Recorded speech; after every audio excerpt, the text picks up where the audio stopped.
Brothers and sisters, the light of truth shines brightly even in the darkest corners of our lives. They came seeking God, but found a predator in shepherd's clothing. Today, I'm sharing a story that will shake you to your core, a story of faith betrayed, lives shattered, and a community that refused to see the truth hiding in plain sight. This is the story of Pastor Marcus Webb, and the women whose trust he destroyed. What you're about to hear isn't just a cautionary tale. It's a mirror, forcing us to confront uncomfortable questions about power, manipulation, and the dangerous silence that protects abusers. Stay with me, because by the end of this video, you'll never look at spiritual authority the same way again. Hillside Community Church was the heartbeat of Oak Ridge, a small town where everyone knew everyone, and faith wasn't just practiced on Sundays, it was lived daily. In 2018, the church welcomed Marcus Webb as their new youth and young adults pastor. At 34, Marcus was charismatic, energetic, and seemed genuinely passionate about serving young people transitioning into adulthood. Marcus had a gift. He could make you feel seen. In a world where young adults often feel invisible, especially in church settings, Marcus created a space where college students and young professionals felt they mattered. He organized Friday night gatherings he called Real Talk Sessions, informal meetings where young adults could discuss faith, relationships, career struggles, and life challenges. Parents loved him. Church elders praised him. And young women in the congregation? They trusted him completely. But trust, as we'll discover, can be a weapon in the wrong hands. 6 months into his tenure, Marcus approached the church board with a proposal, a special prayer and mentorship program specifically for young adults aged 18 to 25. He called it Faithful Foundations. Our young people are struggling, Marcus told the board. They're navigating relationships, career decisions, and spiritual doubts. They need intensive, personal guidance. I propose we meet every second Friday evening for extended prayer sessions and one-on-one mentorship. The board was impressed. The parents were grateful. After all, their adult children were at vulnerable stages, some in college, others starting careers, many navigating the complexities of adult relationships and faith. Marcus promised structure, accountability, and spiritual growth. What he delivered was something far more sinister. But here's what nobody knew: Marcus had done this before. At his previous church in another state, there had been questions, whispers, but nothing formal, nothing documented. He'd simply moved on, and the church leaders, not wanting scandal, had let him go quietly with a neutral reference. It's a pattern we see too often in religious institutions: the shuffle, the silence, the protection of reputation over people. Before we continue with this story, I need you to do something. If this topic matters to you, if you believe sunlight is the best disinfectant for abuse, then subscribe to this channel right now and hit that bell icon. Why?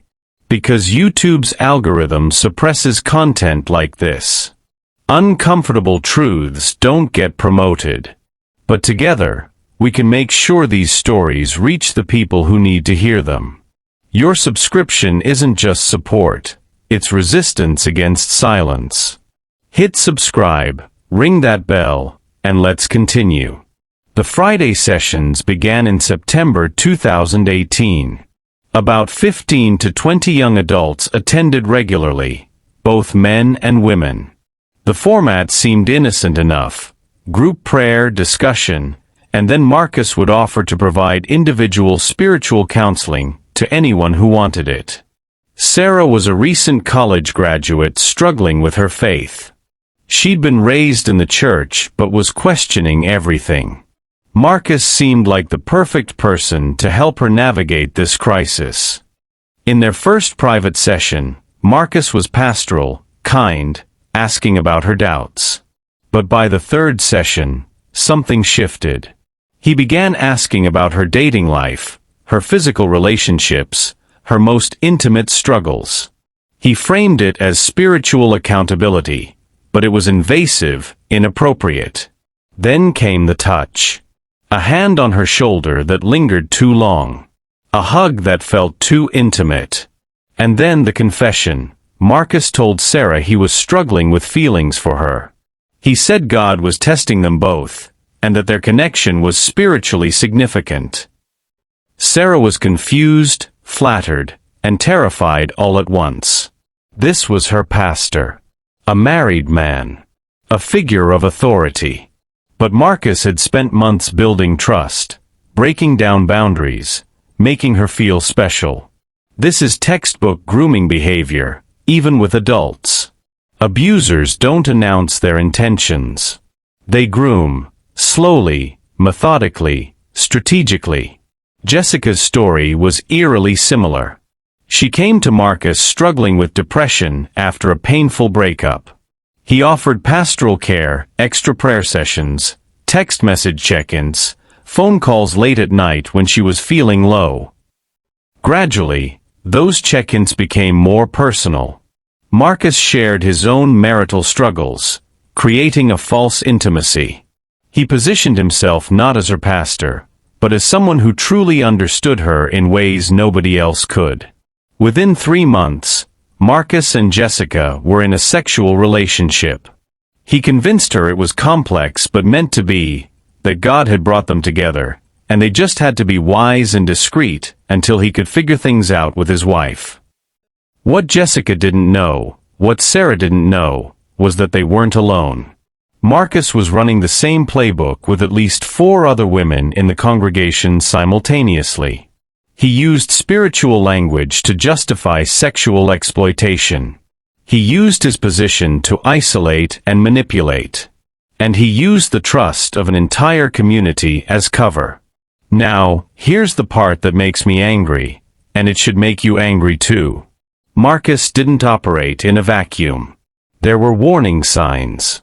Red flags. Moments when someone could have intervened.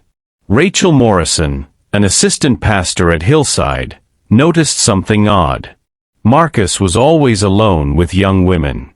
His office door was frequently closed during counseling sessions. She mentioned it casually to the senior pastor, who dismissed it. Marcus is just very dedicated to pastoral care. Marcus's wife, Amanda, suspected something.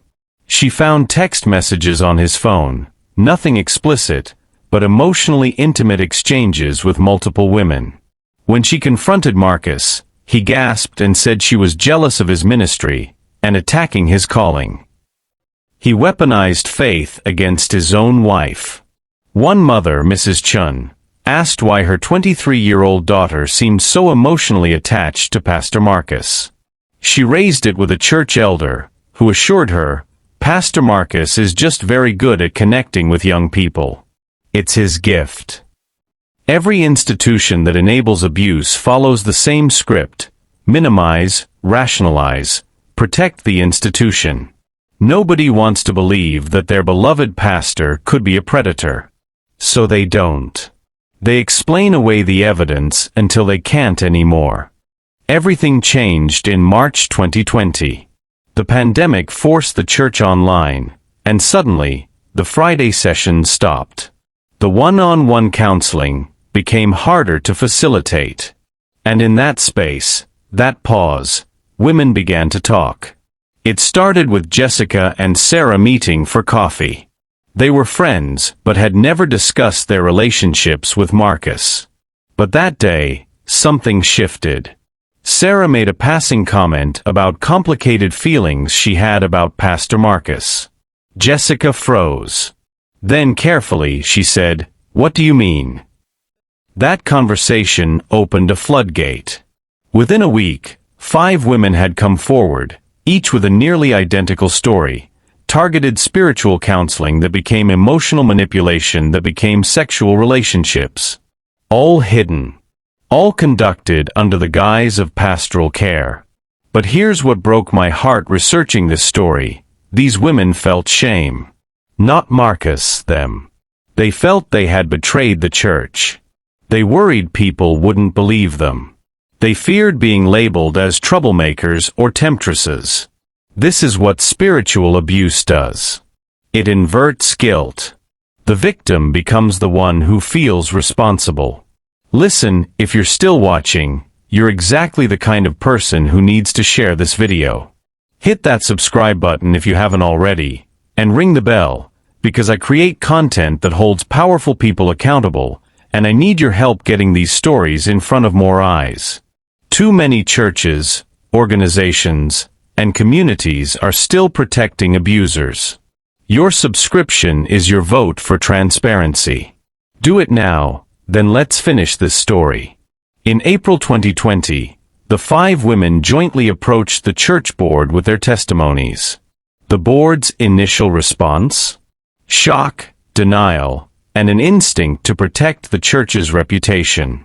One elder actually suggested they handle it internally through prayer and counseling, rather than involving authorities. But these women had learned something crucial. Spiritual abuse thrives in silence. So they went public. They filed formal complaints not just with the church, but with local authorities. Here's where the law becomes complicated. In most jurisdictions, sexual relationships between a pastor and adult congregants aren't automatically illegal, even though they're deeply unethical and exploitative. The power dynamic matters, but proving criminal conduct is difficult. However, investigators discovered that Marcus had used church funds to pay for hotel rooms and gifts for these women. That was embezzlement. They also found evidence that he'd made false statements to the church board about his activities. Fraud. In October 2020, Marcus Webb was formally charged with embezzlement, fraud, and in one case involving a 19-year-old congregant, contributing to the delinquency of an adult dependent. The trial was brutal. Defense attorneys tried to paint the women as willing participants, as if informed consent could exist in such a lopsided power dynamic. But the prosecution made a compelling case. This wasn't romance. It was systematic predatory behavior enabled by religious authority. In February 2021, Marcus Webb was convicted and sentenced to 6 years in prison. Not long enough, many said. But it was something. Hillside Community Church faced a reckoning. Half the congregation left, disillusioned and heartbroken. The senior pastor resigned, acknowledging that leadership had failed to protect vulnerable members. But here's what gives me hope. The women who came forward? They started a support network. They began advocating for stronger safeguarding policies in churches. They turned their trauma into purpose. Sarah is now a therapist specializing in religious trauma. Jessica wrote a book about her experience. The other women have found healing in different ways, some still in church, some not, all on their own terms. So what do we learn from this tragedy? Trust isn't automatic. Spiritual authority doesn't make someone trustworthy. Character, accountability, and boundaries do. Transparency is protection.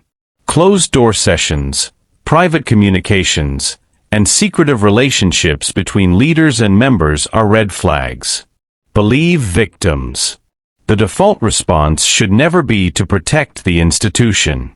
Background checks aren't enough. Churches must create cultures where concerns can be raised safely. Grooming happens to adults too, especially where power, faith, and vulnerability intersect. This is my final ask. If this video opened your eyes, subscribe, share it, and send it to anyone who needs to understand how spiritual abuse operates. Because the only way we prevent the next Marcus Webb is by refusing to be silent. By demanding better. By believing survivors. To the women of Hillside Community Church, and to every person who's experienced spiritual abuse, your story matters. Your healing matters. And you are not alone.